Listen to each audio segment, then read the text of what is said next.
28.5.11 po kristjanskem koledarju 2011, Toš Direkt, tokratna tema bazenska voda. Lokacija Republika Slovenija, Štajerska, občina Desternik, Zgornji Velovlek, 14. Spoštovano občestvo, tema tokratnega direkta je zelo pomembna, ker se nanaša na obdobje, ki se bliža in kjer je bazenska voda pospešeno v uporabi. Vemo, da je voda kemična spojina, ki je podvržena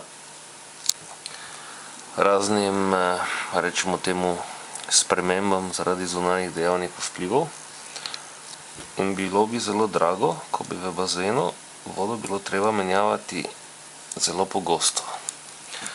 Zato si je človek namislil, da to vodo v narekovajih zaščiti s kemičnimi spojinami.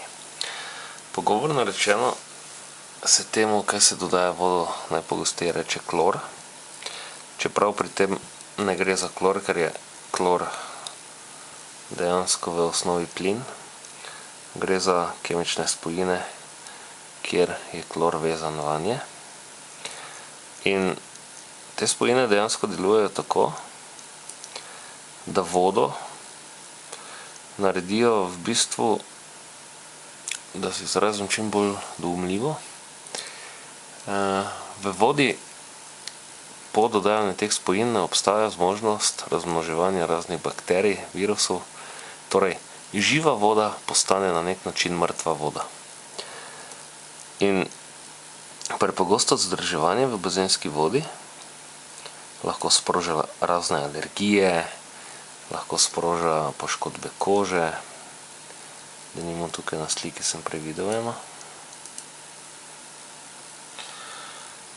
Lahko draži sluznice in ker je dejstvo, da je nad 75% telesa vode, je težava ta, da ko voda, ki vsebuje preveč teh kemikalij in lahko mirne volje rečem, da je zastrupljena, pride v telo, zastrupi tudi telo in posledice tega so seveda težave z zdravjem oziroma bolezen.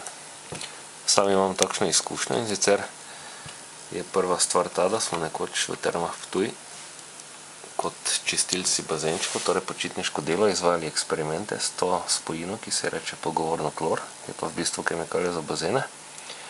In že takrat sem ugotovil, da ko smo dodali tisti prah v Sprite, da je prišlo do kemične reakcije, ki je podobna tej, ki jo prikazuje ta video. Tukaj mislim, da je Coca-Cola.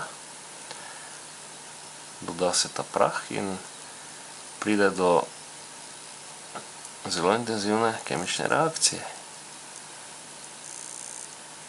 In težava je ta, da v bistvu med plavanjem lahko človek to vodo pogoltne, spije Coca-Colo in do podobne reakcije pride, seveda v manjši meri, zato ker prvič je prah razrečen, drugič ni Coca-Cole toliko, ampak tiste reakcije, ki so v primerjavi s tole, ki jo prikazuje ta video, nekako mikroreakcije, dejansko napadajo organizem od znotraj. In posledice, ki jih lahko pustijo, so dejansko psihotične senzacije, halucinacije, slabo počutje in tako naprej. In kot večkrat poudarim, je čistost vode v telesu bistvena za zdravje, zato je prepogosto zadrževanje v bazenih, ki vsebujejo preveč te kemikalije v vodi. Tukaj je še en video, kaj se zgodi, ko se mešajo te kemikalije.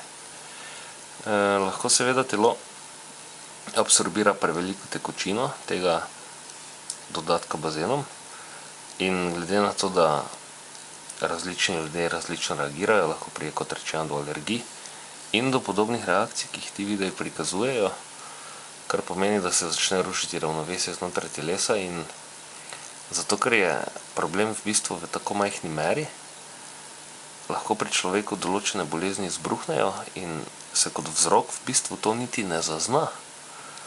Ruši pa notranje ravnotežje telesa. Sam podobno izkušnjo imam, ko sem leta 2002 po kristjanskem koledarju in tudi 2003 pogosto obiskoval bazen, skorajda vsak datum, vsak dan, in plavanje v takšni vodi nadgrajeval tudi s savno, je sčasoma prišlo do zastrupitve organizma, kar je pustilo večletne posledice, da se mi je dogajalo dejansko, da ko sem imel nahod tudi nekaj let zatem, oziroma sem se intenzivno izkašljeval, da je ta vonj po teh bazenskih kemikalijah še zmeraj zapuščal telo. To pomeni, da je bila ta spojina, ta kemija, ki sem jo absorbiral v bazenu, nehote, tako zelo vkomponirana v notranjost telesa, da je še moralo preteči nekaj let, da je prišla ven. Seveda pa pretirano zadrževanje v bazenih uniči tudi kožo, in za kožo je znano, da je največji telesni organ in da je tudi čutilo. Še enkrat spustim tole reakcijo, kaj se zgodi s Coca-Colo, ko se ji doda ta bazenski prah.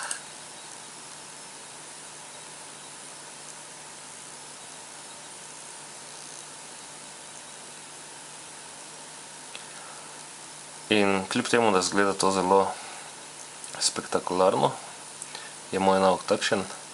Nisem zagovornik, da se treba nečesa v celoti izogibati, ampak v zdravi meri je lahko vsako početje zdravo, tako da priporočam zadrževanje v bazenih in plavanje v skladu z zdravo pametjo, z ustrezno telesno higieno. Zatem seveda po plavanju čim manj te vode požirati in skrbeti s pitjem raznih čajev in tudi same mineralne vode, čiste mineralne vode, za redno izpiranje telesa. Kot rečeno, sem to doživel, najprej to vrstno reakcijo, ki je vidno v tem videu, potem zastrupitev, in meni se dejansko takrat dogajalo, da sem se počutil na nek način omrtvičenega od znotraj, kajti najverjetneje je prišlo do tega, da je ta bazenska voda začela zastrupljati vodo mojega organizma, in to je delovalo po vsej verjetnosti antibakterialno tudi na vse zdrave bakterije, ki v telesu so. Tako da sem si z ustrezno probiotiko moral svojo floro in fauno telesa ustrezno okrepiti in obnoviti.